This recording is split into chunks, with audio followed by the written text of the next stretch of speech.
Welcome CET students.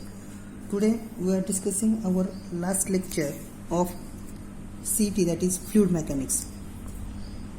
विद्यार्थी मित्रांनो, आपण 11th मध्ये असताना friction in solid and liquid ह्या टॉपिकच्या अंडर आपण फ्लुइड मेकॅनिक्सचा जनरल स्टडी केलेला आहे. फ्रिक्शन स्टडी करताना आपण सॉलिडचा फ्रिक्शनमध्ये काय इफेक्ट होत असतो त्याचा आपण स्टडी केला आहे. तर फ्लुइड मेकॅनिक्समध्ये आपण फ्लुइडवर ज्यावेळेस एखादा फोर्स एक्झर्ट होईल त्यामुळं कोणकोणते इफेक्ट होतील तर ते आपण ह्या चॅप्टरमध्ये जनरली स्टडी करणार आहे. तर जनरली फ्लुइड मेकॅनिक्स, तर त्यामध्ये सगळ्यात महत्त्वाचं म्हणजे फ्लुइड म्हणजे काय, तर आपल्याला माहिती की fluid is a substance that can flow. तर असा काही सबस्टन्स की जो काय होत असतो, फ्लो होत असतो, त्याला आपण काय म्हणतो, फ्लुइड म्हणतो. मग हा जो काय फ्लुइड आहे हा एक तर लिक्विड असू शकतो किंवा गॅसेस असू शकतो.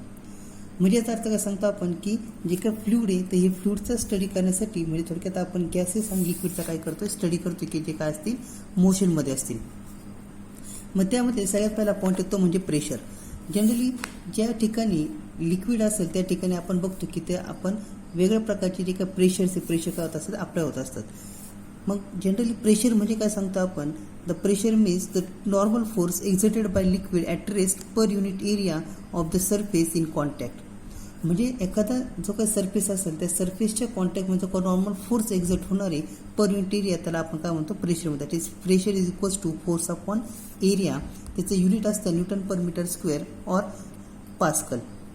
डायमेन्शन त्याचे M1 L⁻⁻1, that is M1 L⁻⁻1 T⁻⁻2. आणि जे काय प्रेशर, ही प्रेशर काय तुमची स्केलर क्वांटिटी. ओके. त्यानंतर नेक्स्ट टर्म आहे ती म्हणजे ॲटमॉस्फेरिक प्रेशर. जनरली स्टुडंट्स आपल्याला माहिती आहे की जे काय आपलं अर्थ आहे हे अर्थ काय एक प्रकारचं एनव्हलप, गॅसेसच्या एनव्हलपपासून तयार झालेलं आहे. मग हे जे काही गॅसचं जे काही एनव्हलप आहे हे गॅसचं एनव्हलप काय करत असतं, एक प्रेशर काय करत असतं, एक्झर्ट करत असतं. त्याच प्रेशरला आपण काय म्हणत असतो, ॲटमॉस्फेरिक प्रेशर. मग हे जे काय ॲटमॉस्फेरिक प्रेशर आहे ही जनरली त्याची व्हॅल्यू असते 1.01 × 10⁵ पास्कल किंवा 760 टॉर. मग जे काय टोटल जो काय प्रेशर आहे म्हणजे एखादा जो काय बॉडीवर जे काय प्रेशर एक्झर्ट होत असेल, लिक्विडमुळे असेल किंवा एखाद्या जनरल गॅसेसमुळं, तर जे काय टोटल जो काय प्रेशर, तो प्रेशर आपण येत असतो P = P0 + H⁻g. तर त्यामध्ये जो काय P0 ही जी काय टर्म, ही टर्म म्हणजे काय तुमची ॲटमॉस्फेरिक प्रेशर असते. मग समजा आपण P - P0 = H × g, त्याला आपण जर का P म्हणजे हायड्रोस्टॅटिक प्रेशर आणि P0 म्हणजे ॲटमॉस्फेरिक प्रेशर आपण कन्सिडर करत असतो. मग आता जे काही H म्हणजे जनरली आपण काय रिप्रेझेंट करतो की समजा एखादं लिक्विड व्हेसल आहे, या लिक्विड व्हेसलमध्ये आपण हा जो काही प्रेशर एक्झर्ट होईल त्याला आपण P0 म्हणतो. त्यानंतर जे काही लिक्विड प्रेशर एक्झर्ट करत त्याला आपण P म्हटलेलं आहे. समजा लिक्विडची काहीतरी हाईट दिलेली आहे आपल्याला H, तर आणि त्याचा काही एरिया दिलेला असेल तर त्यावेळेस आपण जो काही फॉर्म्युला लिहितो तो असतो तुमचा P = P0 + H⁻g किंवा P - P0 = H⁻g, यालाच आपण काय म्हणतो, गेज प्रेशर. त्यानंतर नेक्स्ट टर्म आहे ती म्हणजे स्पेसिफिक ग्रॅव्हिटी किंवा रिलेटिव्ह डेन्सिटी. मग आता स्पेसिफिक ग्रॅव्हिटी किंवा रिलेटिव्ह डेन्सिटी म्हणजे काय, density of body upon density of water. Generally आपल्याला माहिती आहे की डेन्सिटी म्हणजेच काय लिहित असतो आपण, मास अपॉन व्हॉल्यूम. पण समजा की वेगवेगळे लिक्विड्स असतील आणि वेगवेगळे जर का व्हॉल्यूम असतील किंवा वेगवेगळे मास असतील तर त्यावेळेस काय इफेक्ट होत असतो ते आपण आता जनरली स्टडी करतोय. समजा आपण एक सिच्युएशन कन्सिडर करू की M1 be the mass of liquid, ρ1 be the density of liquid, M2 be the mass of liquid and ρ2 be the mass density of liquid. They are mixed with each other. समजा जर का आपण त्याला mix केलं आणि जर का M ची व्हॅल्यू काय असेल मग M1 + M2. व्हॉल्यूम म्हणजे आपल्याला माहिती की व्हॉल्यूम म्हणजेच काय लिहितो आपण, मास अपॉन, जनरली आपल्याकडे डेन्सिटीचा फॉर्म्युला असतो मास अपॉन व्हॉल्यूम. म्हणजे जर का व्हॉल्यूम लिहायचं असेल आपल्या त्या काळाने आपण M/ρ. M1/ρ1 + M2/ρ2. तर ρ = काय मिळेल आपल्याला, mass upon volume, that is M1 + M2/M1/ρ1 + M2/ρ2. We get summation of M/Mi × Mi/ρ. म्हणजे हे इक्वेशन आपल्याला काय करते, ती डेन्सिटी कॅल्क्युलेट करता येईल. त्यानंतर सेकंड आहे, if volume of liquid is V1, density of liquid is ρ1, volume of liquid second is V2 and density of liquid is ρ2 are mixed, then we get M = ρ1 V1 + ρ2 V2 and V = V1 + V2. At that time we get density = ρ1 + ρ2/2. Then there are some relation on temperature, velocity and density when we give on to the liquids. When temperature is increases and volume is increases, mass remains constant. At that time density will be decreases. That is rho upon rho 0 equal to m upon v upon m upon v0, because mass remains constant. That is m we get cancelled, we get v0 upon v, that is v upon v0 into 1 plus alpha into delta theta. Generally आपल्याला माहिती की ज्यावेळेस आपण temperature increase करतो त्यावेळेस काय होत असतं की व्हॉल्यूममध्ये काहीतरी चेंज होत असतो आणि ते रिलेशन आपण दाखवतो v into v0 into 1 plus alpha into delta theta. किंवा जर का डेन्सिटी लिहायचं असेल डेन्सिटी काढून आपण rho equal to rho 0 upon 1 plus alpha into delta theta. त्यानंतर नेक्स्ट आहे, if pressure is increases, volume is decreases, then density will be increases. That is we get rho upon rho 0 equal to mass upon v up divided by m upon v0, that is v0 upon v. We get v equal to v0 into 1 minus delta p upon beta or b, and rho equal to rho 0 into 1 plus delta p upon b. Delta p means change in pressure and b means a bulk modulus. जे काय आपण industry चॅप्टरमध्ये study केलं होतं की ज्यावेळेस एखाद्या ऑब्जेक्टवर किंवा एखाद्या व्हॉल्यूम ज्यावेळेस एक्सप्रेस होईल त्यावेळेस आपण व्हॉल्यूममध्ये जो काही चेंज होत असतो त्याला आपण बल्क मॉड्युलस म्हणत असतो. त्यानंतर नेक्स्ट आहे पास्कल लॉ. जनरली बघा विद्यार्थी मित्रांनो की आपण असं कन्सिडर करू की जे काही सरफेस आहे आपण असं कन्सिडर करू एक ट्यूब आहे, ह्या ट्यूबमध्ये एक एरिया आहे, एक ट्यूब आहे, त्या ट्यूबचा एक स्मॉल एरिया ए आणि दुसऱ्याचा कॅपिटल ए म्हणजे त्याचा एरिया जास्त आहे. तर आपण काय सांगतोय पास्कल लॉमध्ये की समजा आपण एखादी बॉडीवर जर का आपण फोर्स एक्सर्ट केला तर हा फोर्स काय होत असतो इक्वली काय होत असतो सगळीकडे डिस्ट्रीब्यूट होईल आणि तोच फोर्स काय होईल इकडं मिळणार. समजा आपण याच्यावर जर काही फोर्स एक्सर्ट केला स्मॉल एफ तर हा फोर्स इकडे काय होईल सगळीकडे डिस्ट्रीब्यूट जाईल आणि लार्ज एरियावर पण काय होईल फोर्स काय होईल एक्झर्ट होईल. म्हणजे याचा अर्थ काय समजा आपण जो काय फोर्स आहे हा फोर्स काय होत असतो किंवा फोर्स म्हणून किंवा जर काय प्रेशर हा काय होत असतो इक्वली डिस्ट्रीब्यूट होत असतो. म्हणजे पी इक्वल टू आपण तो फोर्स अपॉन एरिया म्हणजे हा स्मॉल फोर्स जर का आपण इथं प्रेशर इथं अप्लाय केला एफ अपॉन ए तर इथं जो का फोर्स मिळतो का असेल P into A that is F equal to F upon A into A. म्हणजे त्याचा अर्थ काय समजा एरिया जर का ग्रेटर असेल तर त्याच फोर्स पण कसा असेल ग्रेटर असेल. त्यानंतर नेक्स्ट पॉईंट आहे Archimedes principle. Generally Archimedes principle काय सांगतोय बघा आपण, when a body is immerse in a liquid partially or wholly it bound up with a force equal to the weight of fluid displace by the body. म्हणजे त्याचा अर्थ काही समजा आपण एखादा ऑब्जेक्ट एखाद्या लिक्विडमध्ये जर आपण ठेवला किंवा टाकला त्यास काय होईल की तो काय होईल तरंगेल buoys up with the force आणि हा फोर्स कसा असेल equal to the weight of the fluid displace by the body. म्हणजे जेवढं बॉडीचं जे काही वेट असेल तेवढंच वेट तेवढं फ्लुइड काय होईल डिस्प्लेस होईल. म्हणजेच बघा आपण इथं सांगितलं की समजा एखादा ऑब्जेक्ट जर का आपण टाकलं त्याच्यावर जर का वरतून जो का फोर्स एक्झर्ट होतो F1, सिमिलरली डाऊनवर्ड फोर्स असेल F2, समजा त्याची इनिशियल हाईट असेल H आणि फोर्स आपल्यानंतर जर का तो H2 एवढा हाईटपर्यंत जात असेल तर F1 आपण लिहितो बघा A into rho that is आपल्याकडे प्रेशरचा फॉर्म्युला F अपॉन ए त्याच्यावर आपण लिहिलं A into P1, A into प्रेशरचा फॉर्म्युला टोटल प्रेशर आपण लिहितो P0 plus H1 into rho जी, F2 लिहिला आपण A into P2 that is A into P0 plus H2 into rho G. That is F is equals to total force is equals to F2 minus F1, that is we get A into rho G into H2 minus H1. म्हणजे जर H2 is greater than H1 असेल तर F1 चा force कसा असेल upward force काही exert होईल.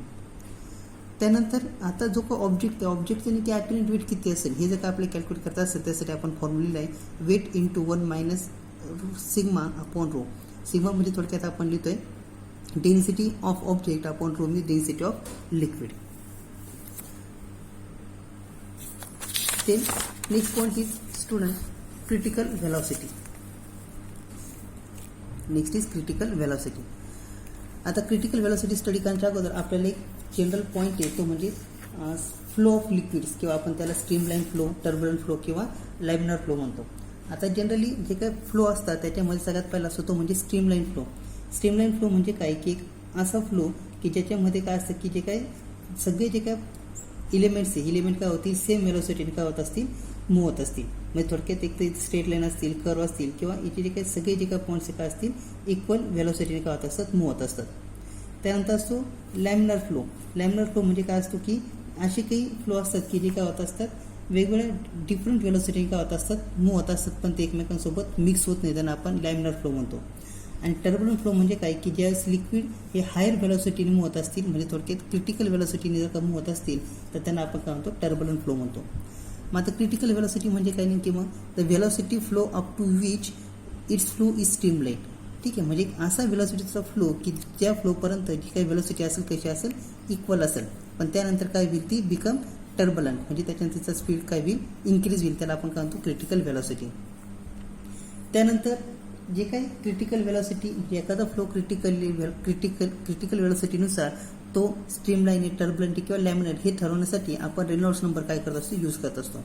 मग रेनॉल्ड्स नंबर काय की हा थोडक्यात एक प्युअर नंबर आहे की which determine the nature of flow. तो काय करतो, फ्लो कसा आहे ते काय करतो, डिसाईड करतो.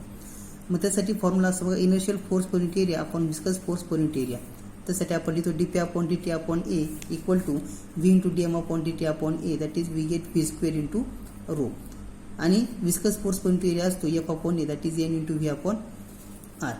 Therefore we get relation v into rho into r upon eta. मग आता नेकी जे काही फ्लो हे तुमचे कसे असतील ते डिसाईड करण्यासाठी रेनॉल्ड्स नंबर यूज केला जातो. जर का तुमचा फ्लो 0 to 2000 असेल तर तुमचा स्ट्रीमलाईन किंवा लॅमिनार असेल. Reynold number is lies between 2000 to 3000 असेल तर स्ट्रीमलाईन टू टर्बुलंट असेल, आणि जर का 3000 असेल तर ते असतो डायरेक्टली काय असेल, टर्बुलंट असेल. तर असे रेनॉल्ड्स नंबरनुसार आपण जे काय फ्लो आहे ते काय करत असतो, डिस्ट्रीब्यूट करत असतो. त्यानंतर नेक्स्ट आहे equation of continuity. Generally student ज्यावेळेस आपण इक्वेशन ऑफ कंटिन्युटीचा स्टडी करतोय तर इक्वेशन ऑफ कंटिन्युटी म्हणजे काय सांगतो आपण की ए इंटू व्ही, म्हणजे थोडक्यात जे काय एरिया आणि जी काही व्हेलॉसिटी असेल, म्हणजे समजा आपण एखादा पाईप कन्सिडर केला, हे जर का वेगवेगळ्या डायमीटरचे असतील, समजा आपण असा पाईप कन्सिडर करू, याचा एरिया A2, याचा एरिया A, किंवा याला आपण स्मॉल म्हणून, याला आपण कॅपिटल म्हणू. तर ज्यावेळेस हे लिक्विड इथून फ्लो होणार आहे त्याची जी काही व्हेलॉसिटी असेल ती कशी असेल, AB इक्वल टू कॉन्स्टंट, म्हणजेच आपण लिहितो A1 V1 row 1 equal to A2 V2 row 2, किंवा A1 into V1 equal to A2 into V2. We get AB equal to constant or A is inversely proportional to 1 upon V, that is V is the velocity of the fluid. Then student, our next point is an important point, that is Bernoulli's theorem, or we say that Bernoulli's equation. मग आता Bernoulli's theorem काय सांगतो आपल्याला बघा. According to this theorem, the total energy, that is pressure energy, potential energy and kinetic energy per unit volume or mass of an incompressible and non-viscous fluid in a steady flow through a pipe remains constant throughout the flow, provided there is no source or sink of the fluid along the length of the pipe. म्हणजे याचा अर्थ काय की Bernoulli's theorem आपल्याला जे काय pressure energy असेल, potential energy असेल आणि कायनेटिक एनर्जी असेल यांच्यामध्ये काय करतो, एक रिलेशन दाखवते. ठीक आहे, मग त्याचं आपण जनरल इक्वेशन काय लिहितो बघा, P plus rho into GH plus 1 upon 2 rho into V square equal to constant. मग त्यामध्ये समजा आपल्याला वर्क डन कॅल्क्युलेट करायचं असेल तर वर्क डनसाठी आपण लिहितो P1 into V minus P2 into V, that is P1 minus P2 into V. त्यानंतर पोटेन्शियल एनर्जी आपल्याला कॅल्क्युलेट करायची असेल तर लिहितो आपण mg into H2 minus H1 आणि डेल्टा के काय लिहितो आपण 1 upon 2 m into V2 minus V1 square. म्हणजे जर का फ्लुइड हे जर का नॉन विस्कस असेल तर आपल्याकडं वर्क एनर्जी थेरम आहे, त्याला आपण लिहितो डेल्टा यू प्लस डेल्टा के, आणि ह्या सगळ्यांची व्हॅल्यू इक्वेशन सबस्टिट्यूट केला तर आपल्याला इक्वेशन मिळेल तीस equation P plus rho GH plus 1 upon 2 rho into V square. मग आता हे इक्वेशनला समजा आपण जीने जर का डिवाइड केलं तर त्यास आपल्याला मिळेल P upon rho into G plus H into V square upon 2G. त्याच्यामध्ये हा जो का P अपॉन रो G हा जो काय फॉर्म्युला आहे त्याला आपण म्हणतो प्रेशर हेड, आणि V स्क्वेअर अपॉन 2G याला आपण म्हणतो व्हेलॉसिटी हेड. त्यानंतर नेक्स्ट पॉईंट आहे ॲप्लिकेशन ऑफ व्हेंचुरोमीटर किंवा ॲप्लिकेशन ऑफ बर्नौलीज थेरम. मग आता जे काय बर्नौलीज थेरम आहे जे काही ॲप्लिकेशन्स आहे त्यामध्ये वर्किंग ऑफ एरोप्लेन असेल, त्यानंतर ॲक्शन ऑफ ॲटोमायझर असेल, त्यानंतर Magnus effect, blowing of roof by wind storm असेल, ते त्याचे काही जनरल एक्झाम्पल्स आहेत किंवा जनरल ॲप्लिकेशन. पण त्याच्यामध्ये सगळ्यात फेमस ॲप्लिकेशन ते म्हणजे व्हेंचुरोमीटर. मग आता व्हेंचुरोमीटर काय की व्हेंचुरोमीटर एक असे डिव्हाइस आहे or which is a device which is used to measure rate of flow of liquid through the pipes and it is work on a Bernoulli's theorem. मग आता ह्या इक्वेशनमध्ये किंवा ज्यावेळेस आपण व्हेंचुरोमीटर जे काही बघतो म्हणजे थोडक्यात आपण जे काय पाईप असेल किंवा जे काय आपल्या घरात जे काय टॅप असतात म्हणजे थोडक्यात जे काही नळ असतात त्या नळामधून किती पाणी आणि व्हेलॉसिटीने येणार आहे ते कॅल्क्युलेशन करण्यासाठी आपण व्हेंचुरोमीटर यूज करत असतो. तर ते व्हेंचुरोमीटर ची जी काही व्हेलॉसिटी असते ती असते A1 into A2 upon square root of 2Hg upon A1 square minus A2 square. ही त्याचं लास्ट इक्वेशन तुम्हाला लक्षात ठेवायचं आहे. ओके, त्याच्यावरचा क्वेश्चन जर विचारला आहे तुम्हाला A1 A2 हे गिवन असतील आणि तुम्हाला व्हीची व्हॅल्यू काय करतील विचारली जाईल. त्यानंतर नेक्स्ट आहे velocity of efflux that is velocity of flow. मग आता व्हेलॉसिटी ऑफ फ्लो जर का आपल्याला कॅल्क्युलेट करायची असेल तर ती कशी कॅल्क्युलेट करणार. बघा, आपण काय कन्सिडर करतो की समजा एक वॉटर सरफेस आहे. वॉटर सरफेस बेसपासून किंवा फ्लोअरवर एच एवढ्या हाईटवर आहे. त्यामध्ये समजा एक टँक आहे. ह्या टँकला आपण काय केलं होल केलं. त्याची जी काय हाईट आहे ते असेल H मायनस H. मग आता त्याची जर का आपल्याला हॉरिझॉन्टल रेंज जर का कॅल्क्युलेट करायची असेल तर ते हॉरिझॉन्टल रेंज आपण कॅल्क्युलेट करण्यासाठी आपल्याकडे फॉर्म्युला असतो R is equals to square root of 2 into H into H minus H. ठीक आहे, ते कशी कॅल्क्युलेट करते त्यासाठी आपण इक्वेशन दाखवलं. बघा, सगळ्यात पहिले त्याची जी काही व्हेलॉसिटी ती व्हेलॉसिटी असते square root of 2 into GH. म्हणजे त्याचा अर्थ काय velocity directly proportional to root H. म्हणजे जशी जशी तुमची हाईट वाढेल तशी तशी व्हेलॉसिटी पण काय होईल इन्क्रीज होईल. मग आता T इज इक्वल्स टू काय लिहिणार आपण जर का जो का टाईम आहे हा टाईम आपल्याला कॅल्क्युलेट करायचा असेल तर टाईम आपण लिहिणार square root of 2 into H minus H upon G. आणि त्याची जी काय रेंज असेल तर रेंज म्हणजे किंवा आपण त्याला डिस्टन्स कॅल्क्युलेट करायचा असेल तर एक्स इज इक्वल्स टू आपण V इंटू टी. त्याच इक्वेशन म्हणून आपल्याला 2 into square root of H into H minus H. म्हणजे काय हाईट असेल ती हाईट आपण लिहितो H equal to H upon 2 म्हणजे त्याची कशी असेल हाफ असेल. तर अशा ही जी काय इक्वेशन आपण त्याला आपण म्हणतो व्हेलॉसिटी ऑफ इफ्लिक्स किंवा रेट ऑफ फ्लो ऑफ किंवा व्हेलॉसिटी ऑफ फ्लो काय असेल ते आपण कॅल्क्युलेट करतो. त्यानंतर नेक्स्ट पॉईंट आहे relation between viscosity and temperature. Generally विद्यार्थी मित्रांनो विस्कोसिटी म्हणजे काय आपण सांगतो की विस्कोसिटी म्हणजे काय की जी काय opposition to flow of liquid असेल त्याला आपण काय म्हणतो विस्कोसिटी. मग आता कोएफिशिएंट ऑफ विस्कोसिटी आणि टेम्परेचर रिलेशन आपल्याला बघायचं असेल तर ते लिहितो आपण eta is equals to A into e c into rho upon t divide by rho into 1 upon 3. त्यानंतर विस्कोसिटी जनरली आपण ठिकाणी सांगितले viscosity is defined as opposition to flow of liquid layer is called as viscosity. आणि त्याचा formula असतो F is equals to minus N into a d upon d x. Negative sign आपण काय देतोय कारण की जे काय लेयर्स असतील ह्या लेअरवर जे काय आपण जनरली जे काही त्याच्यावर अपोजिशन असेल त्या अपोजिशनमुळे आपण त्याला निगेटिव्ह साईन देतोय. त्याचे एस आय युनिट असतं dyne per second centimetre square आणि ते डायमेन्शन असतात M1 L minus 1 T raise to minus 1. म्हणजे थोडक्यात विस्कस फोर्स म्हणजे काय सांगतो आपण की जो काही टँजेन्शियल फोर्स असेल which is act on adjacent layer of a fluid which oppose relative motion between the layers of liquid or gases is called as a viscous force or viscous drag. किंवा त्याला आपण generally जी काय property असेल त्या प्रॉपर्टीला आपण viscosity म्हणून define करतो. त्यानंतर लास्ट पॉईंट आहे तो म्हणजे Stokes law and terminal velocity. Generally Stokes लॉचं जे काही स्टेटमेंट आहे किंवा आपण थोडक्यात तो कशासाठी यूज करतो आपण ते बघतो आपण की समजा एखादी स्मॉल स्पेरिकल बॉडी ही स्मॉल स्पेरिकल बॉडी समजा एखादी विस्कस फ्लुइडमधून जर का ती मूव्ह होत असेल तर त्यावेळेस त्याच्यावर कोणकोणते फोर्स एक्झर्ट होतील तर ते आपण काय करत असतो कॅल्क्युलेट करत असतो. त्याच्यासाठी जे काही फॉर्म्युला आहे तो आपण स्टोक्सनी दिलेला आहे तो आपण जनरली स्टडी करणार आहे. मग आता स्टेटमेंट काय त्याचं the viscous force acting on a small sphere falling through a medium is directly proportional to.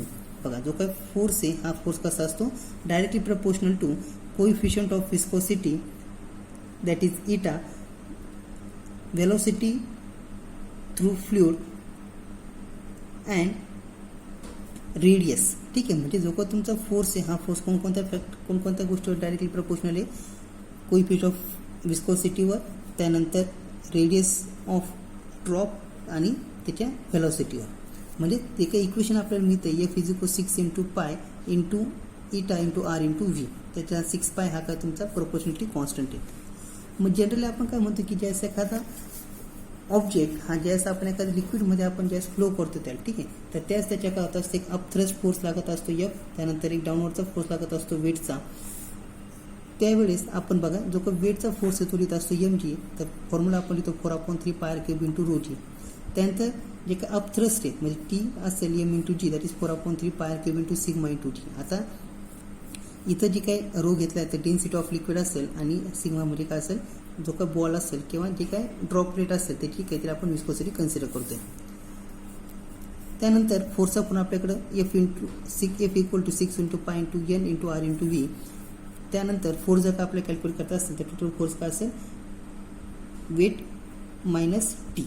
ठीक आहे, किंवा जो का टोटल डाऊनवर्ड फोर्स आपण लिहित असेल टोटल डाऊनवर्ड फोर्स आपण लिहू शकतो equal to total upward force. म्हणजेच इक्वेशन का आपण लिहिलं 6 पाय इंटू एन इंटू या मग व्ही आणि डब्ल्यू आणि टीच्या वेळेला आपण ऑलरेडी कॅल्क्युलेट केलं ते इक्वेशन सबस्टिट्यूट केल्या तर त्यावरून आपल्याला व्हेलोसिटीचं इक्वेशन मिळेल 2/9 into r square into rho minus sigma upon eta into जी.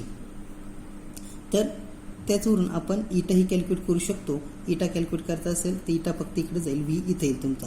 म्हणजे त्याचा अर्थ जी काय व्हेलोसिटी ह्या व्हेलोसिटीला आपण काय म्हणतोय टर्मिनल व्हेलोसिटी काय म्हणतोय आपण त्याला नाव देतोय.